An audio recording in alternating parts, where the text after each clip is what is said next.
നമസ്കാരം. ഹലോ ഡോക്ടറിൻ്റെ പുതിയൊരു എപ്പിസോഡിലേക്ക് സ്വാഗതം.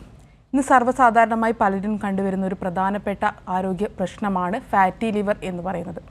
ഇതിനെ എങ്ങനെ തടയാം, എങ്ങനെ ഈ ഒരു ഘട്ടത്തെ മുന്നോട്ട് കൊണ്ടുപോകാം എന്ന വിഷയത്തെക്കുറിച്ചാണ് ഹലോ ഡോക്ടർ ഇന്ന് സംസാരിക്കുന്നത്. നമ്മളോടൊപ്പം ഈ വിഷയത്തിൽ സംസാരിക്കാനായി എത്തിയിട്ടുള്ളത് മലപ്പുറം തിരൂർ ജില്ലാ ആശുപത്രിയിലെ കൺസൾട്ടൻറ്റ് ഗ്യാസ്ട്രോ എൻട്രോളജിസ്റ്റ് ആയിട്ടുള്ള ഡോക്ടർ എം മുരളീകൃഷ്ണനുണ്ട്. ഡോക്ടർ, ഹലോ ഡോക്ടറിലേക്ക് സ്വാഗതം. നമസ്കാരം. ഡോക്ടർ, ഫാറ്റി ലിവർ അത് ഇന്ന് സർവ്വസാധാരണമായിട്ട് പലരിലും നമ്മൾ കണ്ടുവരുന്നുണ്ട്. എന്താണ് ഫാറ്റി ലിവർ? ഇത് എങ്ങനെയാണ് ഇത് ഈ ഒരു സാഹചര്യത്തിൽ ഇന്ന് കൂടി വരുന്ന ഒരു സാഹചര്യം അതെങ്ങനെയാണ്? ഈ ഫാറ്റി ലിവർ എന്ന് പറഞ്ഞാൽ കരളിലെ കോശങ്ങളിൽ കൊഴുപ്പ് അടിയുന്ന ഒരവസ്ഥയാണ് ഫാറ്റി ലിവർ. അപ്പോൾ ഇത് കരളിലെ കോശങ്ങൾ എന്ന് പറഞ്ഞാൽ ഒരു ലിവർ സെൽ ഏകദേശം 500-ൽ അധികം വൈറ്റൽ ഫങ്ഷൻസ് ചെയ്യുന്ന ഒരു കോശമാണ്.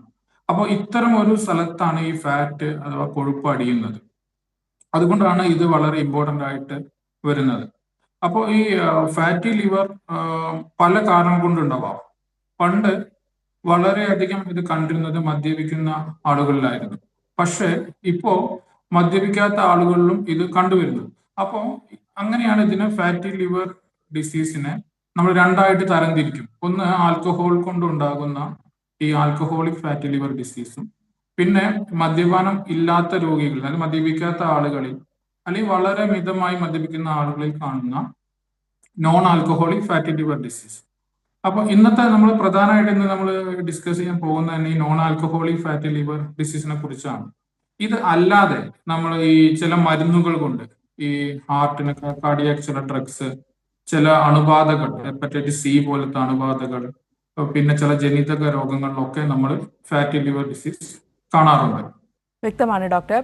ഡോക്ടർ, ഇത് വരാനുള്ള ഒരു സാഹചര്യം അതെങ്ങനെയാണ് പ്രധാനമായിട്ടും? ഇത് വരാനുള്ള സാഹചര്യം, ഇത് ഒരു ജീവിതശൈലി രോഗമാണ്. മുന്നേ ഇതിനെ നമ്മളൊരു non alcoholic fatty liver disease എന്ന് പറയുമെങ്കിലും ഇപ്പോൾ അതിന്റെ പേര് തന്നെ ഇപ്പോൾ അടുത്ത കാലത്ത് മാറ്റുകയുണ്ടായി.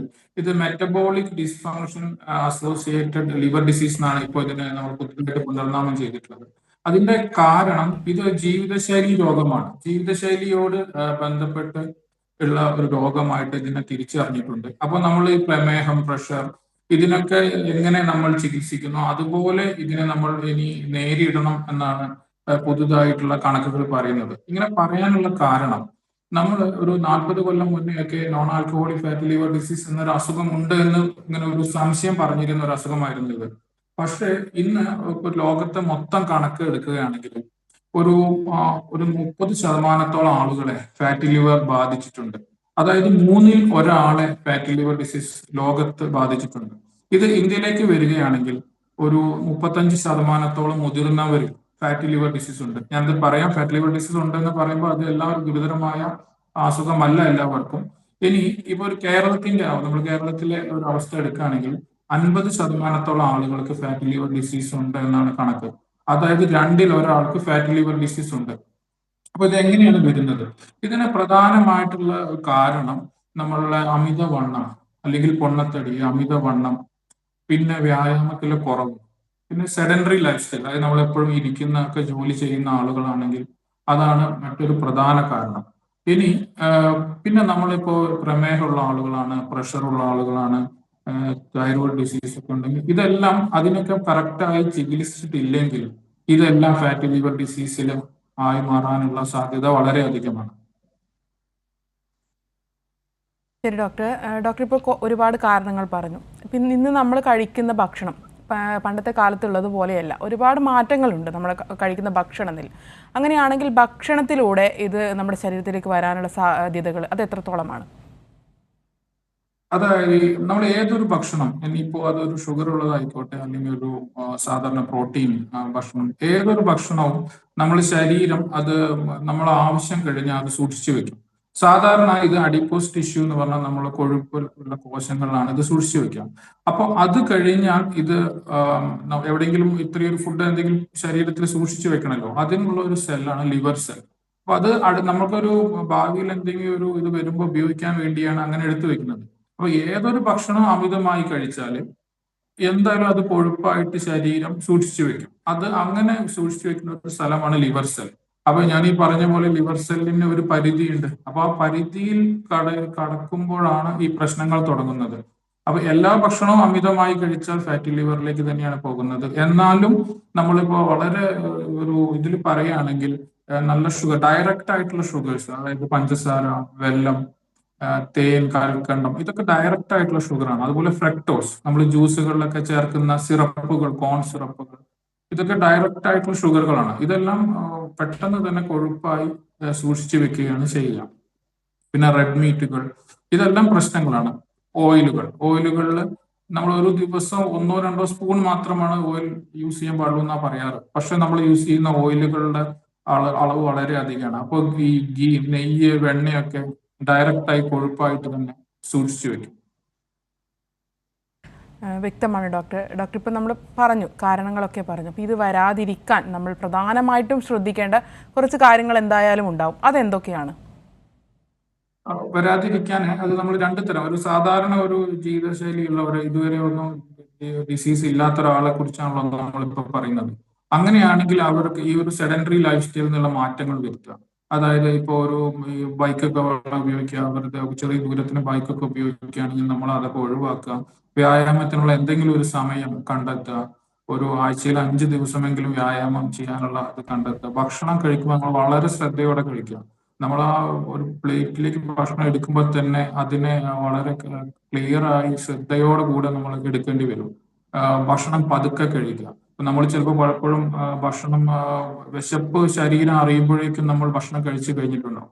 അപ്പോൾ വളരെ ഭക്ഷണം പതുക്കെ നമ്മൾ വളരെ ശ്രദ്ധയോടെ കഴിക്കുക. അത് എടുക്കുന്ന ഭക്ഷണത്തിന്റെ രീതി, നമ്മൾ മുന്നേ ഒരു പ്ലേറ്റ് ഒക്കെ പറയാറുണ്ടല്ലോ, ഡയറ്റ് പ്ലേറ്റ്. അതായത് ഒരു 1/4 കാർബോഹൈഡ്രേറ്റ്, 1/4 പ്രോട്ടീൻ, പിന്നെ ഒരു 1/4 പച്ചക്കറികൾ, പിന്നെ ഒരു 1/4 ഫ്രൂട്ട്സ്. അപ്പൊ ഇങ്ങനെയൊക്കെ അത്രയൊക്കെ ശ്രദ്ധയോടെ നമ്മളിത്, വന്ന ആളുകളെ കുറിച്ചല്ല ഞാൻ പറയുന്നത്, വരാൻ ഇതുവരെ വന്നിട്ടില്ലാത്ത, ഇനി എങ്ങനെ തടയാം എന്നുള്ളതിനെ കുറിച്ചാണ് പറയുന്നത്. അപ്പൊ ഇങ്ങനെയൊക്കെ ശ്രദ്ധിക്കുക. പിന്നെ എക്സസൈസ്, ഈ പറഞ്ഞ പോലെ എക്സസൈസ് ചെയ്യാം. നമ്മൾ ഒരുപാട് നേരം ഇരിക്കുന്ന ആളുകളാണെങ്കിൽ ഇടയ്ക്കൊക്കെ ബ്രേക്ക് ചെയ്യുക. പിന്നെ സ്ട്രെസ് വളരെ ഇമ്പോർട്ടന്റ് ആണ്. സ്ട്രെസ് കുറയ്ക്കാനുള്ള മാർഗങ്ങൾ കണ്ടെത്തുക. ഇങ്ങനെയൊക്കെയാണ് ഈ ഒരു വരാനിരിക്കാനുള്ള സാധ്യതകൾ. പക്ഷെ ഇങ്ങനെയൊക്കെ നമ്മൾ ചെയ്താലും ഏകദേശം 50% ആളുകൾക്ക് ഫാറ്റി ലിവർ ഡിസീസ് ഉണ്ടെന്നാണ് ഇപ്പോൾ കണ്ടെത്തിയിട്ടുള്ളത്. ശരി ഡോക്ടർ. ഇപ്പോൾ വരാതിരിക്കാനുള്ള ആളുകൾക്ക് കൊടുക്കേണ്ട മുൻകരുതലുകൾ നമ്മൾ കൊടുത്തു കഴിഞ്ഞു. അപ്പോൾ അവർ കഴിക്കേണ്ട ഭക്ഷണ രീതികൾ അത് എങ്ങനെയാണ് ഫോളോ ചെയ്യേണ്ടത്? ഇത് പ്രധാനമാണല്ലോ. ഭക്ഷണ രീതികൾ, ഇത് ഈ ഭക്ഷണം എപ്പോഴും ഈ ഒരു കണക്കിൽ തന്നെ നമ്മൾ കഴിക്കണം. ഒരു ഭക്ഷണ രീതിയുടെ അളവാണ് പ്രധാനം. അളവ് വളരെ കുറച്ച് കഴിക്കുക. കൂടാതെ ഈ നമ്മൾ ഈ ചേർക്കുന്ന ഭക്ഷണങ്ങൾ, ഫൈബർ കണ്ടന്റ് അടങ്ങിയ ഭക്ഷണങ്ങൾ, ഇതെല്ലാം വളരെ ഇമ്പോർട്ടന്റ് ആയിട്ടുള്ള കാര്യങ്ങളാണ്. പിന്നെ ഫ്രൂട്ട്സ് ഒക്കെ കഴിക്കുമ്പോൾ നമ്മൾ ഈ ജ്യൂസിനെ കുറിച്ചൊക്കെ അങ്ങനെ അങ്ങ് പറയേണ്ടി വരും. ഈ ജ്യൂസുകൾ പലപ്പോഴും നമ്മളൊരു ഫ്രൂട്ട്സ് കഴിക്കുന്നതിന്റെ യാതൊരുവിധ ഗുണങ്ങളും ഇല്ലാത്ത രീതിയിലാണ് പിന്നെ ജ്യൂസാക്കി മാറ്റുന്നത്. അതിൽ നമ്മൾ കോൺ സിറപ്പ് ചേർക്കും, ഒരു ആവശ്യമില്ലാതെ അതിൽ ഐസ്ക്രീം ചേർക്കും, മിൽക്ക് ചേർക്കും. അപ്പോൾ അതിന്റെ ഒരു കാര്യം നോക്കിയപ്പോൾ, പിന്നെ ഇപ്പൊ നമുക്ക് ഇവിടെ എല്ലാ തരം ഭക്ഷണം ഇവിടെ കിട്ടുന്നുണ്ട്. ഇവിടെ കിട്ടാത്ത ലോകത്ത് കിട്ടുന്ന എല്ലാ ഭക്ഷണങ്ങളും കിട്ടുന്നുണ്ട്. അപ്പൊ അതിലൊക്കെ അത് കഴിക്കുന്നതിന് മുന്നേ പറ്റുകയാണെങ്കിൽ അതിലെ കലോറി എത്ര ഉണ്ട് എന്നുള്ളത് നമ്മൾ നോക്കണം. ഇതുപോലെ പിന്നെ ഈ ഭക്ഷണത്തിലേക്ക്, ചികിത്സയോട് ബന്ധപ്പെട്ട് ഭക്ഷണത്തിലേക്ക് എനിക്ക് പറയാൻ സാധിക്കും. എന്നാലും നമ്മൾ റെഡ് മീറ്റ്, അതുപോലെ ഈ റെഡ് മീറ്റ് എന്ന് പറഞ്ഞു കഴിഞ്ഞാല് മട്ടൺ, ബീഫ് എന്നൊക്കെ ഒഴിവാക്കി ഇപ്പോ ഈ കൊഴുപ്പൊക്കെ മാറ്റിയ ചിക്കൻ ഉപയോഗിക്കുക, ചെറിയ ഫിഷൊക്കെ ഉപയോഗിക്കുക. അതിലൊക്കെ ഉള്ള ഈ ചെറിയ ഫിഷിലൊക്കെ ഒമേഗ 3 ഫാറ്റി ആസിഡ് ഒക്കെ കരൾ ഡിസീസിന് ചികിത്സയ്ക്ക് വേണ്ടി വരെ നമ്മൾ യൂസ് ചെയ്യുന്നതാണ്. ശരി ഡോക്ടർ. ഡോക്ടർ, നമ്മൾ ഭക്ഷണക്രമങ്ങളും മറ്റു കാര്യങ്ങളൊക്കെ സംസാരിച്ചു. അപ്പോൾ നമ്മൾ വരാതിരിക്കാനാണെങ്കിൽ നമ്മൾ ഫോളോ ചെയ്യേണ്ട കുറച്ച് വ്യായാമക്രമങ്ങൾ അത് എങ്ങനെയൊക്കെയാണ്? നമ്മളിപ്പം പലരും പറയുന്നുണ്ട് ജിമ്മിൽ പോവുക, അത്തരം വ്യായാമ മുറകളൊക്കെ ഉണ്ട്. അപ്പം അതൊക്കെ എങ്ങനെ ഫോളോ ചെയ്യണം? വ്യായാമം, അതായത് ഫാറ്റി ലിവർ ഡിസീസിനായിട്ട് തന്നെ വ്യായാമം പറയുന്നുണ്ട്. അതായത് ഫാറ്റി ലിവർ ഡിസീസ് വന്ന ആളുകൾ എങ്ങനെ വ്യായാമം ചെയ്യണം, അത് സാധാരണ ഒരാൾക്കാർക്കും യൂസ് ചെയ്യാം. അപ്പൊ അത് പറയുന്നത് മോഡറേറ്റ് ഇന്റൻസിറ്റി എക്സസൈസ് എന്ന് പറയും. അതികഠിനമല്ല എന്നാൽ വളരെ ലളിതമല്ലാത്ത തരത്തിൽ മോഡറേറ്റ് ഇന്റൻസിറ്റി എക്സസൈസ് ഉണ്ട്. അത് ഒരു 30 മുതൽ 45 മിനിറ്റ് വരെ ഡെയിലി ചെയ്യണം എന്നാ പറയാം. ആഴ്ചയിൽ 5 ദിവസമെങ്കിലും ചെയ്യണം. അപ്പൊ അങ്ങനത്തെ എക്സസൈസ് ഏതൊക്കെയാന്ന് വിചാരിച്ചാൽ ചെറിയ കുറച്ച് വേഗതയുള്ള നടത്തം, കുറച്ച് വേഗത്തിൽ നടക്കണം. പിന്നെ സ്വിമ്മിങ് വളരെ നല്ലതാണ്. അപ്പൊ നമ്മുടെ മുട്ടുവേദനയൊക്കെ ഉള്ള ചെറിയ വെയിറ്റ് ഒക്കെ ഉള്ള ഒരാളാണെങ്കിൽ നടക്കുമ്പോഴേക്കും മുട്ടുവേദന വരും, അപ്പൊ അവർക്ക് നടക്കാൻ കഴിയില്ല. അപ്പൊ അതിന് സ്വിമ്മിങ് ആണ് മറ്റൊരു ഇത്. പിന്നെ യോഗയ്ക്കും ഒരു മോഡറേറ്റ് ഇന്റൻസിറ്റി എക്സസൈസ് ആയിട്ട് ചെയ്യുന്നതാണ്. പിന്നെ ചെറിയ രീതിയിലുള്ള റണ്ണിങ് നമുക്ക് ഈ മോഡറേറ്റ് ഇന്റൻസിറ്റി എക്സസൈസ് ആയിട്ട് പറയും. ഇതൊരു 45 മിനിറ്റ് മുതൽ ഒരു 30 മുതൽ 45 മിനിറ്റ് വരെ ആഴ്ചയിൽ 5 ദിവസം വരെ നമുക്ക് ചെയ്യാൻ പറ്റുകയാണെങ്കിൽ വളരെ നല്ലതാണ്. ഇതാണ് ഇതിന്റെ ഒരു വ്യായാമത്തിന്റെ ഒരു തോത് നമുക്ക് പറയും. അതിന്റെ മുകളിൽ ചെയ്യാൻ പറ്റുകയാണെങ്കിൽ നല്ലത്. പിന്നെ വളരെ സിമ്പിൾ ആയിട്ട് പറഞ്ഞാൽ നമ്മൾ ഒരു വേർത്തതിന് ശേഷം 30 മിനിറ്റ് കൂടെ എക്സസൈസ് ചെയ്യാന്നുള്ള അങ്ങനെ ഒരു രീതിയും പറയാറുണ്ട്.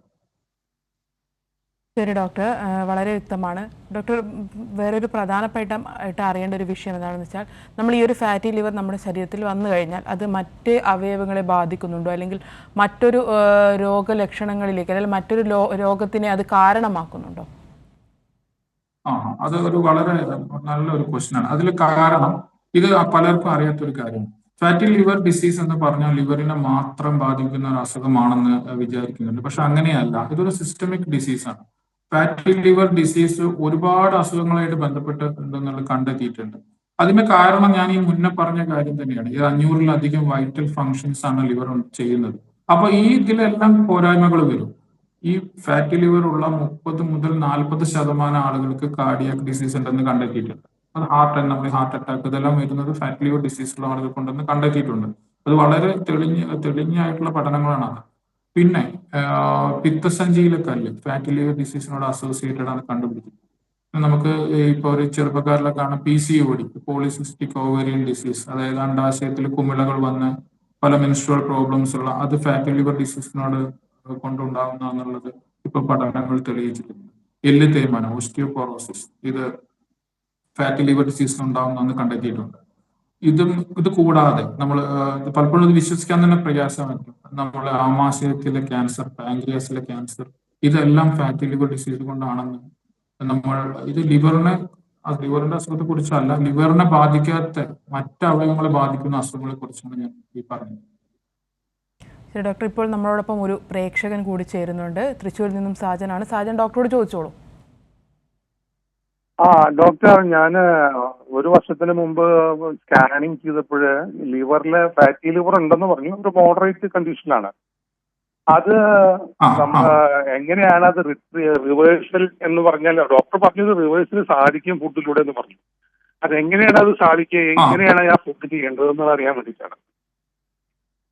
അത് നമ്മൾ ഫാറ്റി ലിവർ ഇപ്പൊ നമ്മൾ ഏതോ ഗ്രേഡോ ആയിക്കോട്ടെ, ഞാൻ പൊതുവിൽ പറയും. ഫാറ്റി ലിവർ അത് പ്രോഗ്രസ് ചെയ്യുന്ന ചില സ്റ്റേജുകളുണ്ട്.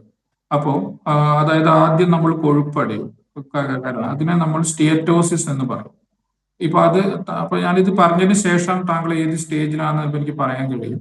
അപ്പോൾ ആദ്യത്തെ അവസ്ഥ സ്റ്റിയറ്റോസിസ് എന്ന് പറയുന്നതാണ്. നമ്മൾ 80% രോഗികൾക്കും ഈ സ്റ്റിയറ്റോസിസ് എന്ന സ്റ്റേജിലാണുള്ളൂ.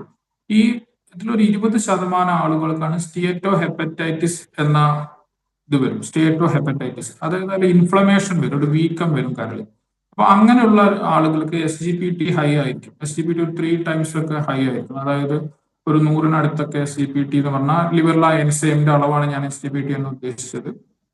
അളവ് അത് കൂടുതലായിരിക്കും. അങ്ങനെയുള്ളവർക്ക് ഇപ്പൊ നമ്മളൊരു അഡ്വാൻസ്ഡ് ടെസ്റ്റായ ഫൈബ്രോസ്കാൻ അല്ലെങ്കിൽ ഒരു ട്രാൻസ്ജെൻഡിലോസ്കോപ്പി എന്ന ടെസ്റ്റ് ഉണ്ട്. അത് ചെയ്താൽ അതിൽ ഫൈബ്രോസിസ് വന്നിട്ടുണ്ടോ, അതാണ് അടുത്ത സ്റ്റേജ്, ഫൈബ്രോസിസ്.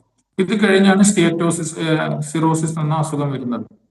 അപ്പൊ ഇതിനെല്ലാത്തിനും ഇടയ്ക്കും 5-10 കൊല്ലമുണ്ട്. ഇപ്പൊ ഒരു സ്റ്റേറ്റോ ഹെപ്പറ്റൈറ്റിസ്, ഒരു ഫൈബ്രോസിസ് ആവാൻ 10 കൊല്ലം എടുക്കും.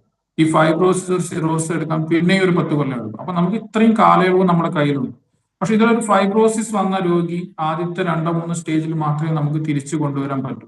പക്ഷെ ഒരു സ്റ്റേറ്റോ ഹെപ്പറ്റൈറ്റിസ് അല്ലെങ്കിൽ ലിവർ ഡിസീസ് എല്ലാം തിരിച്ചു വരുന്നതാണ് അതിന്റെ പ്രധാന മാർഗം. അപ്പൊ താങ്കൾ SGPT ചെയ്തിട്ടുണ്ടോ, ടെസ്റ്റ് ചെയ്തിരുന്നോ അന്ന്? മറ്റേ നമ്മുടെ ബ്ലഡ് ടെസ്റ്റില് മറ്റേ SGPT SGOT നോക്കിയിട്ടുണ്ടായിരുന്നു. അത് നോർമൽ ആയിരുന്നോ? നോർമലാണ്, ബിലോ നോർമൽ ആയി കഴിഞ്ഞു ഒരു കൊല്ലത്തിന് ശേഷം. അപ്പൊ നോർമൽ ആയിട്ടുണ്ടെങ്കിൽ താങ്കൾക്ക് ഒരു സാധാരണ അത്ര ഒരു പ്രശ്നമില്ലാത്ത തരത്തിലുള്ള ഫാറ്റി ലിവർ ഡിസീസ് ആണ്. ഇത് എത്ര വെയിറ്റ് ഉണ്ട്? താങ്കൾക്ക് എത്ര വെയിറ്റ് ഉണ്ട്? 74 ഉണ്ട്. 70 ആക്കണം എന്നാണ് ഡോക്ടർ പറഞ്ഞത്, അവിടുത്തെ കാർഡിയോളജിസ്റ്റ് അങ്ങനെ പറഞ്ഞത്. അത് പക്ഷെ നമ്മള് ആ ഈ നൈറ്റ് ടൈമിലെ ഫുഡ് കുറച്ച് കലോറി കുറച്ചിട്ട് ഉള്ള പിന്നീടാണ് വെയിറ്റ് കൂടിയത്. ആദ്യം വളരെ മോശം കണ്ടീഷനുള്ള വെയിറ്റ് ആയിരുന്നു. അപ്പൊ BMI വെച്ചിട്ട് നോക്കുമ്പോൾ കുറച്ച് കൂടുതലാണ്, എന്നാലും ഒന്നുകൂടെ കുറയ്ക്കണം എന്നാണ് പറയുന്നത്. ആയിക്കോട്ടെ, നമ്മളത് ഒരു 10% കുറയ്ക്കാനാണ് പറയാറ്. 10%. അപ്പോ 10% കുറയ്ക്കുക എന്ന് പറഞ്ഞാൽ ഒരു 70 കിലോ ഉള്ള 7 കിലോ കുറയ്ക്കണം. അപ്പൊ കുറച്ച് കഴിഞ്ഞാൽ അത് അതിന്റെ പഠനങ്ങളിൽ വളരെ, ഇപ്പൊ നമ്മൾ 10% കുറച്ചാൽ എങ്ങനെ റിവേഴ്സ് ചെയ്യും? ഈ 10% കുറച്ചാൽ ഞാൻ പറഞ്ഞ ഫൈബ്രോസിസ് എന്നുള്ള സ്റ്റേജ് പോലും റിവേഴ്സ് ചെയ്യും.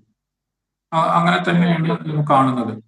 അതായത് ഈ മൂന്നാമത്തെ സ്റ്റേജിൽ പോലും റിവേഴ്സൽ വരും 10% കുറച്ച് കഴിഞ്ഞാൽ. അപ്പൊ ഒരു പ്ലാൻ ചെയ്യുമ്പോൾ ഒരു 1 ഗ്രാം 1 kg അല്ലെങ്കിൽ ഒരു 500 ഗ്രാം ഒക്കെ ആഴ്ചയിൽ കുറയ്ക്കുന്ന രീതിയിലുള്ള പ്ലാൻ ഒരു ഡയറ്റീഷ്യനെ കണ്ടിട്ട് നമ്മൾ ചെയ്താൽ മതി. റിവേഴ്സ് ചെയ്യും, വേറെ പ്രശ്നങ്ങളൊന്നും ഇല്ലെങ്കിൽ റിവേഴ്സ് ചെയ്യും. ശരി ഡോക്ടർ, പ്രേക്ഷകന് വ്യക്തമായെന്ന് കരുതുന്നു. ഡോക്ടർ ഇപ്പോൾ പ്രേക്ഷകനോട് തന്നെ പറയുന്നുണ്ടായിരുന്നു വെയിറ്റുമായിട്ട് സംബന്ധിച്ചിട്ട്. അപ്പോൾ ഈ ഒരു രോഗാവസ്ഥയിൽ എങ്ങനെയാണ് അതിൻ്റെ നമ്മുടെ ബോഡി വെയിറ്റ് അത് കൊണ്ടുപോകേണ്ടത് എങ്ങനെയാണെന്ന് അതുകൂടെ ഒന്ന് പറഞ്ഞു തരാമോ?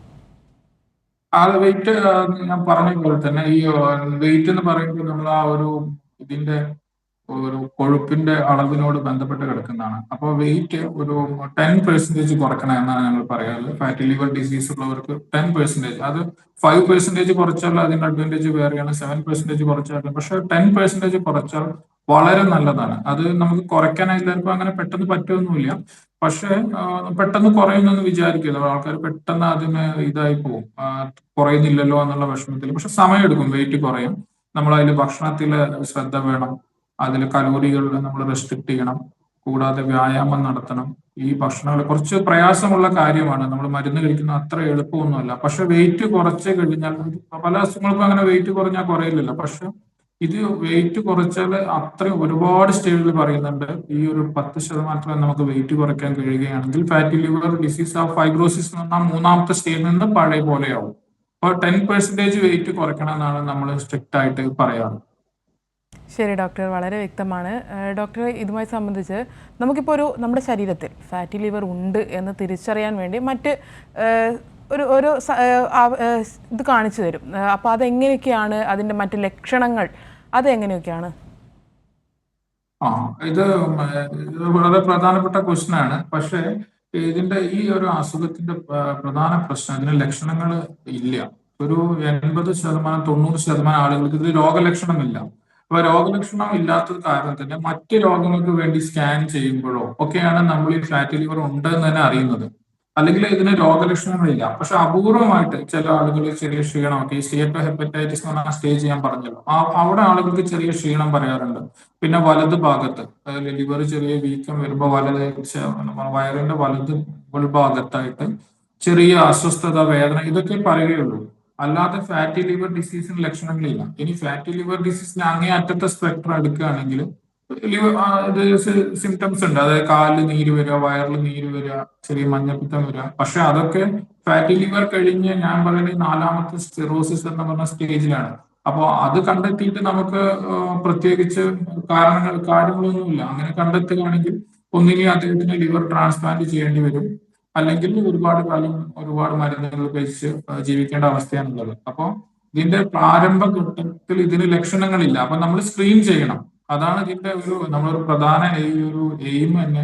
ഒരു ഫാറ്റി ലിവർ ഇത്രയും അറ്റ്ലീസ്റ്റ് റിസ്ക് ഫാക്ടേഴ്സ് ഉള്ള ആളുകൾ, റിസ്ക് ഫാക്ടേഴ്സ് എന്ന് പറഞ്ഞാൽ ഡയബറ്റീസ് മെലിറ്റസ്, ഹൈപ്പർ ടെൻഷൻ, അതുപോലെ ഈ കൊളസ്ട്രോൾ ഉള്ള ആളുകൾ, തൈറോയിഡ് ഉള്ള ആളുകൾ, അമിതമായിട്ട് വണ്ണമുള്ള ആളുകളൊക്കെ ഈ ഫാറ്റി ലിവർ ഡിസീസിന്റെ സ്ക്രീനിങ് വളരെ ഒരു ചെറിയ സിമ്പിൾ ടെസ്റ്റ്, അൾട്രാസൗണ്ട് സ്കാൻ ചെയ്താൽ നമുക്ക്, അല്ലെങ്കിൽ SGPT എന്ന ലെവൽ ബ്ലഡ് ടെസ്റ്റ് ചെയ്താൽ നമുക്ക് കറക്റ്റായിട്ട് അത് അറിയാൻ കഴിയും. അപ്പോൾ നമ്മൾ സ്ക്രീനിങ് ആണ് ഇതിനെ കണ്ടുപിടിക്കാനുള്ള ഏറ്റവും പ്രധാനമായിട്ടുള്ള ഘടകം. ശരി ഡോക്ടർ. ഡോക്ടർ, അതുപോലെ തന്നെ നമ്മളിപ്പോൾ ഡോക്ടർ തന്നെ സംസാരിച്ചു പല ഘട്ടങ്ങളുണ്ടെന്ന്, അവസാന ഘട്ടം, അങ്ങനെ ആദ്യഘട്ടം, അങ്ങനെയൊക്കെ. അപ്പോൾ ഏതൊക്കെ ഘട്ടത്തിലാണ് ഇത് കടന്നു പോകുന്നത്, ഏത് ഘട്ടത്തിലാണ് ഇത് കൂടുതൽ സങ്കീർണമാകുന്നത്? അപ്പൊ അത് ഞാൻ ഒന്നും കൂടെ പറയും. അത് ആ ഘട്ടം എങ്ങനെയാണ്. അതായത് ആദ്യം കൊഴുപ്പ് അടിയുന്നതിന് നമ്മൾ സ്റ്റിയറ്റോസിസ് എന്നാണ് പറയുന്നത്. ആ ഒരു സ്റ്റിയറ്റോസിസ്, അതിനൊരു പേര് സ്റ്റിയറ്റോസിസ് എന്നാണ്. നമ്മൾ കൊഴുപ്പ് ഒരു അടിയുന്ന അവസ്ഥ, കരളിന്റെ കോശങ്ങൾ. അതിപ്പോ വളരെ ലളിതമായിട്ട് പറയാം, നമ്മളൊരു ഒരു കെമിക്കൽ ഫാക്ടറി പോലെയാണ് ലിവർ സെൽ. കെമിക്കൽ ഫാക്ടറി എന്ന് തന്നെയാണ് ലിവർ സെല്ലിനെ പറയും. അത് നമ്മൾ വളരെ നമ്മളൊരു കിച്ചൺ ആയിട്ട് എടുക്കുകയാണെങ്കിൽ, ആ കിച്ചണിൽ നമ്മൾ ഉപയോഗിക്കുന്ന ഓയിൽ, എത്ര ഓയിൽ നമ്മൾ ഒരു ദിവസം യൂസ് ചെയ്യും? ഒരു 100 ml വരെ യൂസ് ചെയ്യും. മാക്സിമം ഒരു 1 ലിറ്റർ ഉപയോഗിക്കുന്നു വിചാരിക്കും. അപ്പോൾ നമ്മൾ അതിൽ ഇങ്ങനെ ഓരോ ഓയിലിന്റെ ബോട്ടിലുകൾ ഇങ്ങനെ കൊണ്ടുവയ്ക്കാന്ന് വിചാരിക്കും. അപ്പോൾ കുറച്ച് കഴിഞ്ഞാൽ എന്ത് സംഭവിക്കും? ആദ്യം സ്പേസിന്റെ പ്രശ്നം വരും. അപ്പൊ ഇതാണ് സ്റ്റിയറ്റോസിസ്. ആ ഒരു സെല്ലിന്റെ ഉള്ളിൽ ഒരുപാട് കൊഴുപ്പ് അടിഞ്ഞ് അതിന്റെ നോർമൽ ആയിട്ടുള്ള ഫംഗ്ഷൻ അവസ്ഥ നടക്കാത്ത ഒരു കിച്ചൺ ആണെങ്കിൽ അതിന്റെ ഒരു പ്രശ്നം നടക്കാതെ കുറച്ച് കഴിഞ്ഞാൽ ഒന്നോ രണ്ടോ താഴെ വീണ് പൊട്ടും, അവിടെ എന്തെങ്കിലും പ്രശ്നങ്ങൾ വരും, തീ പിടിക്കും. ആ ഒരു അവസ്ഥയാണ് സ്റ്റിയറ്റോ ഹെപ്പറ്റൈറ്റിസ് എന്ന് പറയുന്നത്. അപ്പോൾ ആ ഒരു സ്റ്റിയറ്റോ ഹെപ്പറ്റൈറ്റിസ് നമുക്ക് പുറത്തുനിന്ന് അറിയാൻ പറ്റും. അതായത് ലിവർ സെല്ലിന്റെ പുറത്ത് അതിന്റെ പ്രശ്നങ്ങൾ തുടങ്ങും. അതാണ് നമ്മൾ ബ്ലഡിൽ SGPT, ഇപ്പൊ ഒരു തീ പിടിച്ച ഒരു പുക വരുന്ന പോലെയാണ്. അപ്പൊ SGPT നമ്മൾ കൂടി നമുക്കറിയാം അവിടെ പ്രശ്നങ്ങളുണ്ട്. അതാണ് സ്റ്റിയറ്റോ ഹെപ്പറ്റൈറ്റിസ്. ആദ്യം കുറെ ബോട്ടിൽ വെച്ചു, കുറച്ച് വീണ് പൊട്ടി, കുറച്ച് കഴിഞ്ഞ് ആ കിച്ചൺ തന്നെ ഡാമേജ് ആയി തുടങ്ങും. അതാണ് ഫൈബ്രോസിസ്. പിന്നെ അത് ഉപയോഗശൂന്യമായി മാറും. പിന്നെ ഉപയോഗശൂന്യമായി കഴിഞ്ഞാൽ ലിവറിന് ഒരു പ്രത്യേകത, ലിവർ പുതുതായി സെല്ലുകൾ ഉണ്ടാകും. അപ്പോൾ കുറച്ച് കേടായ കിച്ചൺ പോലെ നോർമൽ ആയിട്ടുള്ളത്, അപ്പൊ normal liver cell, abnormal liver cell, ഇങ്ങനെയുള്ള ഒരു അവസ്ഥ വരും. ഇതാണ് സിറോസിസ്. അപ്പൊ സിറോസിസ് എന്ന അവസ്ഥയിൽ ഒരു 10% മാത്രമേ ലിവർ സെല്ല് വർക്ക് ചെയ്യുള്ളൂ. ഒരുപാട് സെല്ലുകളിൽ ആകെ ഒരു 10% ലിവറിന്റെ വർക്ക് ചെയ്യുന്നുള്ളൂ. ഇങ്ങനെയാണ് അതിന്റെ സ്റ്റേജ് കടന്നു പോകുന്നത്. പിന്നെ ഇതിന് ലാസ്റ്റ് ഒരു പ്രശ്നമുണ്ട്. സിറോസിസ് 5-10 കൊല്ലം കൊണ്ട് 6-7% ആളുകളിൽ ക്യാൻസർ ആയിട്ട് മാറും, ഹെപ്പറ്റോസെല്ലുലാർ കാർസിനോമ ആയിട്ട് മാറും. ഇതിൽ സിറോസിസ് അല്ലാതെ തന്നെ ഞാൻ രണ്ടാമത്തെ സ്റ്റേജ് പറഞ്ഞല്ലോ, സ്റ്റിയറ്റോ ഹെപ്പറ്റൈറ്റിസ്, ഈ സ്റ്റേജിൽ നിന്നും ഡയറക്റ്റ് ആയിട്ട് ഹെപ്പറ്റോസെല്ലുലാർ കരളിന്റെ ക്യാൻസർ ആയിട്ട് മാറുന്നതായിട്ട് കണ്ടെത്തിയിട്ടുണ്ട്. ശരി ഡോക്ടർ, വളരെ വ്യക്തമാണ്. ഇപ്പോൾ നമ്മളോടൊപ്പം ഒരു പ്രേക്ഷക കൂടി ചേരുന്നുണ്ട്. മലപ്പുറത്ത് നിന്നും ശാന്തയാണ്. ശാന്ത, ഡോക്ടറോട് ചോദിച്ചോളൂ. ഹലോ, ഡോക്ടറോട് ചോദിച്ചോളൂ. ഹലോ ഡോക്ടർ, ഞാനേ അമ്മയുടെ പേരാണ് ശാന്താന്ന്. അമ്മയ്ക്ക് വേണ്ടിട്ട് വിളിച്ചത്. അതെ, അമ്മയ്ക്ക് ഫാറ്റ് ലിവർ ഉണ്ട്, പിന്നെ ആൾക്ക് കിഡ്നിയിൽ സ്റ്റോണും ഉണ്ട്. അപ്പൊ ആ സൈഡില്, വലത് സൈഡില് ആള് പെയിൻ എപ്പോഴും ഇങ്ങനെ പറയും ഇടയ്ക്ക് ചില ദിവസങ്ങളില്. അപ്പൊ ആൾക്കാണെങ്കിൽ ഹാർട്ട് ബീറ്റ് കൂടുതലുള്ളതുകൊണ്ട് വേഗത്തിൽ നടക്കാൻ പറ്റില്ല. എന്നാലും കുറച്ചു നേരമൊക്കെ ആള് നടക്കൊക്കെ ചെയ്യും, അത്യാവശ്യം വ്യായാമമൊക്കെ ചെയ്യുന്നുണ്ട്. അപ്പൊ അതിനെന്താ വേറെ ട്രീറ്റ്മെന്റ് ആയിട്ട് എന്താ ഉള്ളത്?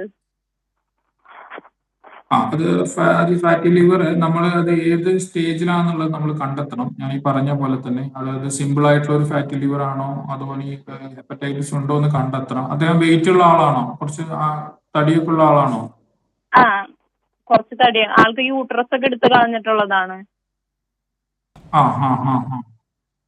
അപ്പൊ നമ്മളിപ്പോ ഇവരെ സംബന്ധിച്ചിടത്തോളം അധികം എക്സസൈസ് ഒക്കെ ചെയ്യാൻ പ്രയാസമായിരിക്കും. അപ്പോ കൂടുതലായിട്ട് നമുക്ക് ഡയറ്റീഷ്യന്റെ ഇതോടുകൂടി അവരുടെ കലോറി കുറച്ച് വെയിറ്റ് കുറയ്ക്കാൻ നമ്മൾ മാക്സിമം ശ്രമിക്കണം. ഇത് കൂടാതെ ഇതിന് ചില മരുന്നുകൾ ചിലപ്പോൾ ആവശ്യം വരുന്നു. എത്ര വയസ്സുണ്ട് ഇപ്പോ? ആൾക്ക് 62. ഓക്കെ, അപ്പൊ നമുക്ക് അവർക്ക് വേണ്ടി ശരിക്കും ഒരു ഫൈബ്രോ സ്കാൻ, അതായത് ഒരു ട്രാൻസിയന്റ് ഇലോസ്കോഗ്രാഫി ഫൈബ്രോ സ്കാൻ എന്ന് പറഞ്ഞ ടെസ്റ്റ് ചെയ്ത് അത് ഗുരുതരമാണോ അല്ലേ എന്നുള്ളത് നമ്മൾ നോക്കണം. അതിനനുസരിച്ച് ഇതിന് മരുന്നുകളുണ്ട്. ചിലപ്പോൾ ട്രീറ്റ്മെന്റ് ആവശ്യം വരും. കാരണം ഇത്ര ആളുകൾക്ക് എക്സസൈസ് ഒന്നും ചെയ്യാൻ പറ്റാത്ത കാരണം നമുക്ക് മരുന്നുകൾ ആവശ്യമായി വന്നേക്കാം. പ്രേക്ഷകർക്ക് വ്യക്തമായെന്ന് കരുതുന്നു. ഡോക്ടർ, ഇപ്പോൾ നമ്മൾ ഈ ഒരു വിഷയവുമായിട്ട് ബന്ധപ്പെട്ട് പല കാര്യങ്ങളും സംസാരിച്ചിട്ടുണ്ട്.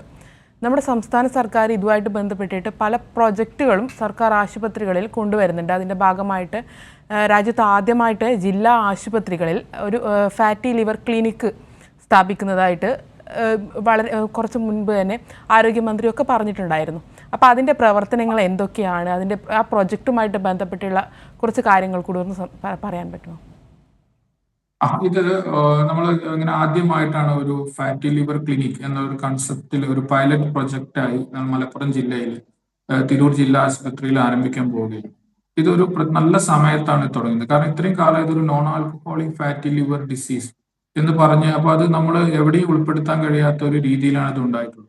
അപ്പൊ ഇപ്പോഴാണ് അടുത്ത കാലത്താണ് ഇതിന് ഞാൻ മുന്നേ പറഞ്ഞ പോലെ ഒരു metabolic dysfunction associate liver disease ആണ്, ഇത് ജീവിതശൈലി രോഗമാണ് എന്ന് കണ്ടെത്തി. ആ ഒരു കറക്റ്റ് സമയത്താണ് നമ്മളൊരു ഫാറ്റി ലിവർ ക്ലിനിക്ക് ഇപ്പോൾ സജ്ജമാക്കുന്നത്. അപ്പൊ ഇതിൽ ഞാൻ മുന്നേ പറഞ്ഞ ഏറ്റവും റിസ്ക് ഉള്ള ആളുകൾ ഈ ഡയബറ്റീസ്, ഹൈപ്പർ ടെൻഷൻ, കൊളസ്ട്രോൾ ഇതൊക്കെ ഉള്ള ആളുകളാണ്. അപ്പോൾ ഇതിൽ തുടങ്ങുന്നതിന് മുന്നേ ഒരു കാര്യം കൂടെ പറയട്ടെ. നമ്മൾ ഇപ്പോൾ ഒരു ഒ പിയിൽ വരുന്ന സിറോസിസ് പേഷ്യന്റ്, കരൾ രോഗമുള്ള രോഗികളിൽ പണ്ട് മദ്യപാനം മാത്രം കണ്ടിരുന്ന ആളുകൾ ഇപ്പോ ഈ മദ്യപാനത്തിന് കൂടുതൽ ആളുകൾക്ക് non alcoholic fatty liver disease എന്ന അസുഖം കൊണ്ടാണ് വരുന്നത്. അപ്പൊ ഇങ്ങനെയുള്ള സമയത്താണ് നമ്മൾ ഇവിടെ ഇങ്ങനെ ഒരു ഫാറ്റി ലിവർ ക്ലിനിക്ക് തുടങ്ങുന്നത് എന്നുള്ള പ്ലാൻ ഉള്ളത്. ഇത് വളരെ നല്ല ഒരു ഇതിലാണ് നമ്മൾ തുടങ്ങാൻ പോകുന്നത്.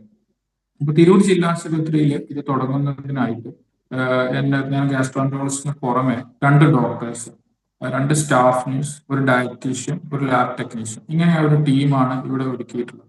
അപ്പോൾ ഇങ്ങനെ വരുന്ന ഇതിന്റെ ഒരു പ്ലാൻ എന്ന് പറഞ്ഞാൽ, ഇങ്ങനെ വരുന്ന രോഗികളെ നമ്മൾ ഫാറ്റി ലിവർ ഡിസീസിന് സ്ക്രീൻ ചെയ്യും. ഇനി മുതൽ സ്ക്രീൻ ചെയ്യും. സ്ക്രീൻ ചെയ്തിട്ട് അവർ ഏത് സ്റ്റേജിലാണ് നമുക്ക് കണ്ടെത്താൻ കഴിയും. അതിനുള്ള ലിവർ ഫംഗ്ഷൻ ടെസ്റ്റുകൾ, പിന്നെ അവരുടെ BMI നോക്കാനായിട്ട് അവിടെ ഒരു ഡിജിറ്റൽ പ്രിന്റർ റിപ്പോർട്ട് കിട്ടുന്ന ഡിജിറ്റൽ BMI മെഷീൻ ഉണ്ടാക്കിയിട്ടുണ്ട്. കൂടാതെ ഇതിനുള്ള അൾട്രാസൗണ്ട് സ്കാനിങ്, പിന്നെ ഫൈബ്രോ സ്കാൻ, ഞാൻ നേരത്തെ പറഞ്ഞില്ല, ചില രോഗികൾക്ക് ട്രാൻസിയന്റ് ഇലസ്റ്റോഗ്രാഫി എന്ന് പറഞ്ഞ ഫൈബ്രോ സ്കാൻ ടെസ്റ്റും ആവശ്യമായി വരും. ഇങ്ങനെയാണ് ഇത് ഒരുക്കിയിട്ടുള്ളത്. അപ്പോൾ ഇതിന്റെ ഒരു ലക്ഷ്യം എന്ന് പറഞ്ഞാൽ, ഈ ഒരു NCD OP ജീവിതശൈലി OP വരുന്ന രോഗികൾ, ഇനി അഥവാ ജീവിതശൈലി OP വരാത്ത അമിതവണ്ണമുള്ള ആളുകൾ, പല റിസ്ക് ഫാക്ടേഴ്സുള്ള ആളുകൾക്കൊക്കെ ഈ NCD ക്ലിനിക്കിൽ വരികയാണെങ്കിൽ അവിടെ സ്ക്രീൻ ചെയ്ത് അവർ ആദ്യം ഏത് സ്റ്റേജിലാണ് നമുക്ക് പെട്ടെന്ന് കണ്ടെത്താൻ കഴിയും. പക്ഷെ ഇതൊരു സ്റ്റേറ്റ് ഹെപ്പറ്റൈറ്റിസ് അങ്ങനെയുള്ള സ്റ്റേജിലാണെങ്കിൽ അവർക്ക് ഞങ്ങൾ ആശുപത്രിയിൽ എല്ലാ വ്യാഴാഴ്ചയും ഹെപ്പറ്റോളജി OP, കരൾ രോഗ OP, ആ OPയിലേക്ക് വന്ന് ബാക്കിയുള്ള ട്രീറ്റ്മെന്റ് നൽകാനാണ് നമ്മൾ തീരുമാനിച്ചിട്ടുള്ളത്. അപ്പോൾ ഇതിന് എല്ലാ സ്റ്റേജിലും ചികിത്സിക്കാനുള്ള സൗകര്യം അവിടെ ജില്ലാ ആശുപത്രിയിൽ ഒരുക്കിയിട്ടുണ്ട്. ഇതിനാവശ്യമായ മരുന്നുകൾ ഞാൻ പറഞ്ഞു, ചില മരുന്നുകൾ ഇതിന് അവസാന ഇതിലാണ് ഞങ്ങൾ മരുന്നുകൾ നൽകുക. ആദ്യത്തെ ഈ ഭക്ഷണ രീതിയിലും വ്യായാമം, ചില അഡിക്ഷൻസ് ഒഴിവാക്കുക, ലാസ്റ്റാണ് നമ്മൾ മരുന്ന് നൽകുക. ഇങ്ങനെ മരുന്നുകളും ചിലപ്പോൾ ആളുകൾക്ക് വേണ്ടി വരും, എല്ലാ തരത്തിലുള്ള രോഗികളും വരുന്നുണ്ട്. അപ്പം ഈ മരുന്നുകളും പിന്നെ ഇത് കൂടാതെ ഇത്തരം സിറോസിസ് വന്ന രോഗികൾക്ക് ക്യാൻസർ വരാനുള്ള സാധ്യതയുണ്ട്. അപ്പൊ അവരെല്ലാ 6 മാസം കൂടുമ്പോഴും ക്യാൻസറിന്റെ സ്ക്രീനിങ് ചെയ്യണം. അപ്പൊ അതിന് ഒരു ബ്ലഡ് ടെസ്റ്റ് ഉണ്ട്, സീറം ആൽഫ ഫീറ്റോപ്രോട്ടീൻ എന്ന് പറയുന്ന ഒരു മാർക്കർ ഉണ്ട്. അപ്പൊ അത് ടെസ്റ്റ് ചെയ്യാനുള്ള സൗകര്യങ്ങളും ഇതൊക്കെ ജില്ലാ ആശുപത്രിയിൽ ആദ്യമായിട്ടാണ് നമ്മൾ ഇതെല്ലാം ഒരുക്കുന്നത്. ഇങ്ങനെ എല്ലാ സജ്ജീകരണങ്ങളോടും കൂടെ നമ്മൾ അത് അവിടെ ഒരു ആദ്യമായി ഫാറ്റി ലിവർ ക്ലിനിക്ക് തുടങ്ങാനായിട്ട് ഉള്ള നടപടികൾ തുടങ്ങി. ശരി ഡോക്ടർ, വളരെ വ്യക്തമാണ്. ഫാറ്റി ലിവർ എന്താണ്, അതിനെ എങ്ങനെ മുൻകരുതലുകൾ എന്തൊക്കെ കാര്യങ്ങളാണ് നമ്മൾ ശ്രദ്ധിക്കേണ്ടത്, നമ്മുടെ സർക്കാരിൻ്റെ പ്രൊജക്റ്റുകൾ അത് എന്തൊക്കെയാണെന്നുള്ള ഒരു സമഗ്രമായ ഒരു ഹലോ ഡോക്ടർ തന്നെയാണ് ഇന്നുണ്ടായിരുന്നത്. ഈ വിഷയത്തിൽ നമ്മളോടൊപ്പം സംസാരിക്കാനായി എത്തിയിട്ടുള്ളത് മലപ്പുറം തിരൂർ ജില്ലാ ആശുപത്രിയിലെ ഡോക്ടറായിട്ടുള്ള ഡോക്ടർ മുരളി കൃഷ്ണനാണ്. ഡോക്ടർ നന്ദി. ഹലോ ഡോക്ടറിൻ്റെ ഇന്നത്തെ സമയം ഇവിടെ അവസാനിക്കുകയാണ്. നന്ദി.